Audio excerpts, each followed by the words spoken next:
inamon tayo ng mga katrabaho natin no, na lumaban sa kanila ng Tamiya. Kaya nandito tayo ngayon sa big camera para bumuo ng sarili nating unit. Ayan, kasama natin si Michael. Siyempre si Christian. Kinuha namin siya dito. Ang alam ko lang kasi ito dati. Ito. Saka itong chassis.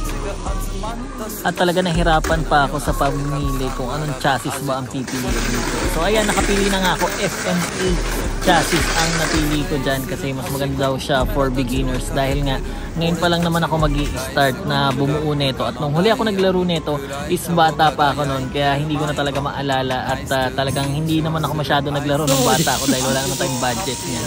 And ayan, malapit na nga natin mabuo yung mismong Tamiya natin at bumalik ako ng sunod na araw para bumuo ng pangalawa kong unit. Kaya nag-testing agad tayo dyan, maaga ako pumunta para wala masyadong tao.